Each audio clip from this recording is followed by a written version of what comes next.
Hello students, now we are reading demerits of cooperative organizations. It means disadvantages of cooperative organizations.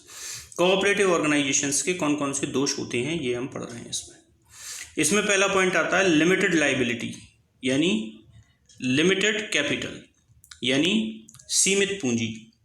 The cooperative organization is formed by the people who have limited resources and there is no compulsion to contribute some minimum amount of capital to become a member.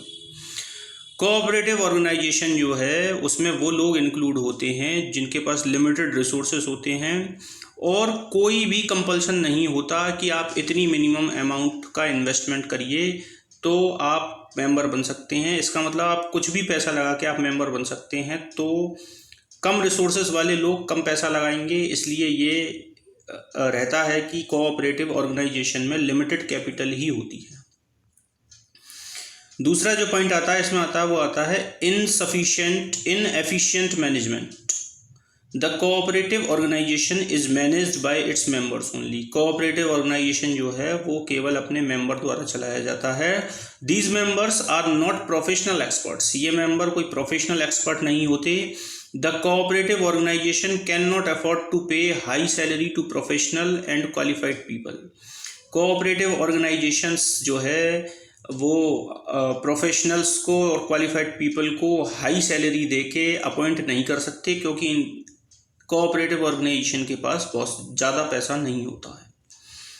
Next जो point आता है वो आता है no motivation. In cooperative organization there is no direct link between the efforts and reward. यानी cooperative organisation में जो भी मेंबर वर्क करते हैं उनके एफर्ट्स में और उनके रिवार्ड में कोई डायरेक्ट रिलेशनशिप नहीं होती. इसलिए member are not incline to put their best effort. इसलिए मेंबर अपने बेस्ट एफर्ट नहीं लगाते और जो है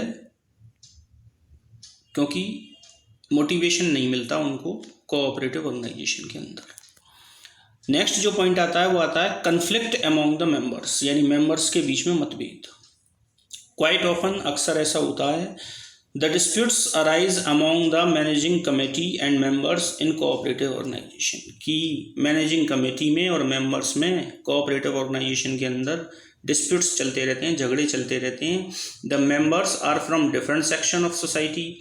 मेंबर जो होते हैं वो सोसाइटी के डिफरेंट सेक्शंस से बिलोंग करते हैं. They may have difference of opinion. उनके ओपिनियन में डिफरेंसेस हो सकते हैं. And if any member follows rigid attitude it can lead to conflict and disputes. और यदि कोई मेंबर रिगिड एटीट्यूड रखता है, खराब व्यवहार रखता है, तो वो कन्फ्लिक्ट पैदा करेगा और डिस्प्यूट्स पैदा करेगा. नेक्स्ट जो पॉइंट आता है वो आता है इसमें excessive government control. Cooperative societies के ऊपर कई सारे रेस्ट्रिक्शंस, कई सारे बाउंडेशंस होते हैं गवर्नमेंट के द्वारा. As cooperative organisation get various concessions and benefits from the government. Cooperative organisation को गवर्नमेंट की तरफ से कई सारे कंसेशंस मिले होते हैं, बेनिफिट्स मिले होते हैं.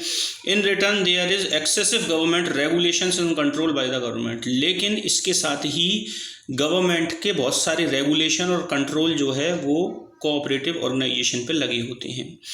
By the government, it is essential for a cooperative organization to get its account audited by the auditors of the cooperative department and to submit its account with the registrar. Government के अनुसार ऐसा होता है कि जो cooperative organisation होते हैं उसको अपने account time to time auditors से ऑडिटेड कराने पड़ेंगे और सबमिट कराने पड़ेंगे रजिस्ट्रार के पास. Thank you.